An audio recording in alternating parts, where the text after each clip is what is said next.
Hello, જય શ્રી કૃષ્ણ. કેમ છો? જો અત્યારે 2 વાગી ગયા છે અને હિમાંશુના રૂટીન પ્રમાણે હિમાંશુ મને પિક કરવા આવી ગયો છે. બરાબર હિમાંશુ? અને અમે લોકો જઈએ છીએ અત્યારે લીડલમાં અને બહાર ફૂલ વરસાદ આવી રહ્યો છે.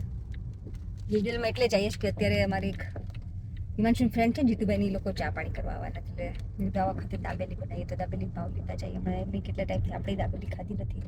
નહીં જીતુને પોતાની દાબેલીની દુકાન છે. એટલે રોજ થોડી ખાતા હોય એમે બહારનું ન ખવાય ને.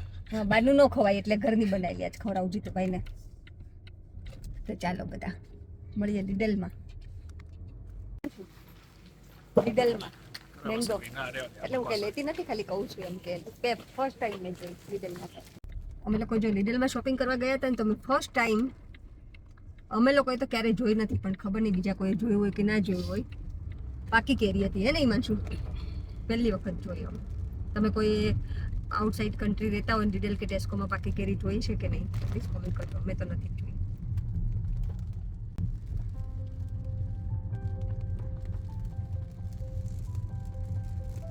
માહોલ તો એવો છે એટમોસ્ફિયર ગોટા ખાવાનો એમાં શું પણ પછી એવું થાય કે એવરી ટાઈમ કોઈ આવે તો આપણે મેથીના ગોટા જ બનાવીએ ચા નાસ્તામાં. એવું થાય એટલે બધા જ દાબેલી બનાવો. અને અહીંયા જો છોકરાઓ ખાતા રાખે છે ક્યાંક સ્વિમિંગમાંથી બિચારા ઘરે જતા હોય એટલે પલળતા જો કાલે મેં મિનીના છે ને હેરકટ જાતે કર્યા છે. મિની બતાવી તો ખરી તારે હેરકટ મમ્માએ કર્યા ગાંડુ. જો ગઈકાલે મેં હેરકટ કર્યા હતા, એક ક્લિપ હું એડ કરીશ. જાતે કર્યા છે. ચાલ તને મામા આપું. જો જમ્બો કેરી છે, જોઈએ હવે કેવી નીકળે છે. કાચા જેવી જ મેં મંગાવી હતી. આપણી નોર્મલ કેરી. ભીમ 11 આવે છે તો ઘરમાં કેરી તો હોવી જોઈએ ને. ખલાસ થઈ ગઈ હતી એટલે કીધું મંગાવી લઈએ. શુક્રવારે ભીમ 11 છે ને એટલે. અને ભીમ 11 હોય ત્યારે એકચ્યુઅલી હવે વરસાદ પડે, ભીમ 11 હોય ને ત્યારે વરસાદ આવે અને ખેતરમાં વાવણી થાય એટલે એ બહુ સારું વરસ જાય એવું કે. પણ હવે અત્યારે તો વરસાદનું કે આપણે ઇન્ડિયામાં નક્કી જ ના હોય ત્યારનો વરસાદ આવે છે. કેટલાને કેરીને બધું બગડી ગયું હશે. હજુ અમારે મિનીનું ગ્રૂમિંગ મળ્યું છે ખાવા. અત્યારે શું કહે કે આમ ગરમી જેવું છે ને તો પછી થોડાક કાપી નાખું તો સારું પડે. નોર્મલી આમ તો ગ્રૂમર જોડે જ લઈ જાઉં છું એને. તો વચ્ચે ક્યારેક આવી રીતે ગરમી હોય ને તો ટ્રીમ કરી નાખું. કારણ કે એની અપોઇન્ટમેન્ટ મળી છે 4 વીક પછી. એટલે ચલો કોઈના ડોગને ગ્રૂમિંગ કરાવો ને તો મને કોન્ટેક્ટ કરજો, હું કરું છું. હું જસ્ટ જોકિંગ કહું. જો મિનીનું અમારું ગ્રૂમિંગ થઈ ગયું છે. હમણાં જે આંખ ને કાંઈ નહોતું દેખાતું. કા મીનું? જો હવે ચોખ્ખું થઈ ગયું છોકરું હે ને. ચાલો જો દાબેલી બનાવવા માટે મેં ઓલરેડી બટેકા બાફીને ફોલી લીધા છે. આમાં ખારી સિંગ નાખી છે, પછી શું કહેવાય ઓનિયન નાખી છે અને દાબેલીનો જે રેડી મસાલો આવે ને તે મસાલો નાખ્યો છે. અને થોડુંક હવે આંબલી ખજૂરનું પાણી નાખીશ અને ઉપરથી કોરિએન્ડર એટલે આપણો મસાલો રેડી. અને હા જો લાલ લસણની ચટણી એટલે અને થોડોક ગરમ મસાલો એટલે આપણો દાબેલીનો મસાલો રેડી. અને અહીંયા મેં શું કહેવાય ગ્રીન ચટણી બનાવી લીધી છે. આ જો આપણે દાબેલીનો મસાલો થઈ ગયો છે રેડી.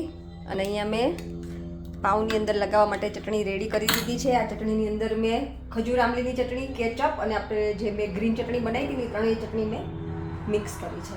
ડિપેન્ડ્સ બધા કેવી રીતે કરતા હોય, પણ હું આવી રીતે કરું છું પાઉની અંદર લગાવવા માટે. તો ચાલો હવે દાબેલી ભરીને મૂકી દઉં. જો ખાલી ગંદુ થઈ ગયું થોડું. જો આ દાબેલી થઈ ગઈ છે ભરાઈને રેડી. અને જો મારા માટીના ચાના કપ મને એટલા બધા ગમે ને. આ કપ બહુ ટાઈમથી છે. આજે મને યાદ આવી ગયા કે આજે એવું થયું કે ચાલો નવા કપ કાઢીએ.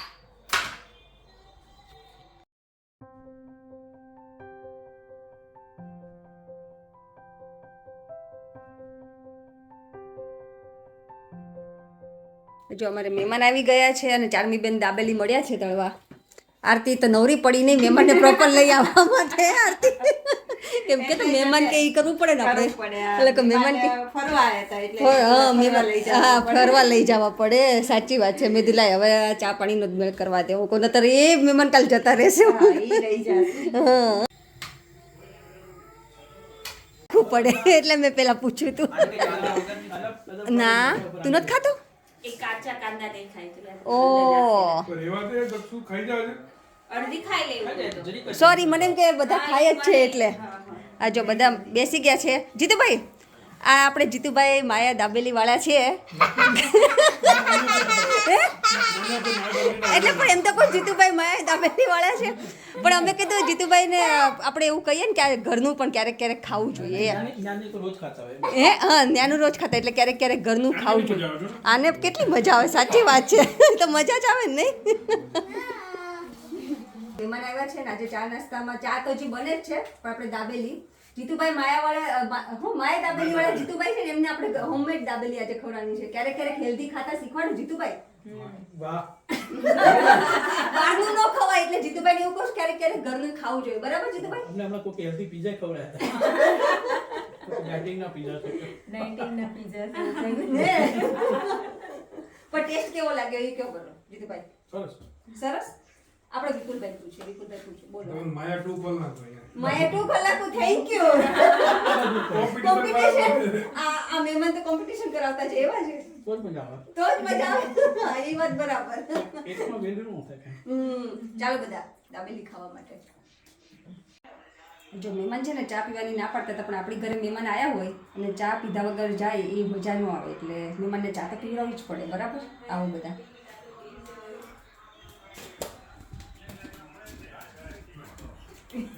કેમ ગઈ માં?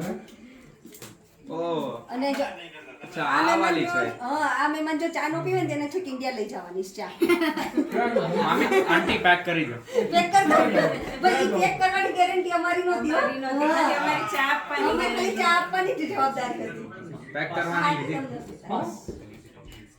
એટલે ટીવી એવું બધું બધું. રોહિત તમે આવો ને તો આપણે 5500 રૂપિયા વાપરી નાખવાના 55 રૂપિયા નાખવાના છે હવે ચા પીશું તમારા જોડે. ચામાંની ના પાડું. ચામાંની ના પાડું, ચા પીશ. આ એ બેટી કેમ ગયા? ચાલો આવો બધા જઈને જ્યુસ પી લેવા માટે. નહીં?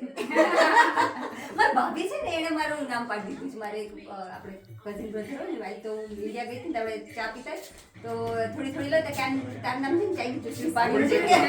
એટલે ત્યાંથી મને વર્ડ આવી ગયું યાર કે ચાઇનીઝ જ્યુસ શું બેન રિવ્યુ આપો ચાલો કેવી બની બહુ પ્રાઉડ ફીલ થાય હે ચારમી તો આપણી કામ કરતી જ કહેતી હતી કે બધું કામ કરે મેં કીધું હા બધું કામ કરે ધ્યાને બાજુ હતું બધી વાતોમાં ખાલી નાની એવું કીધું કે પાણી ત્યાંથી હા તો બધા વાતો કરતા હતા અવાજ કરતા તો હવે તો મોટી થઈ ગઈ એટલું ધ્યાન તો રાખે જ ને કાચામું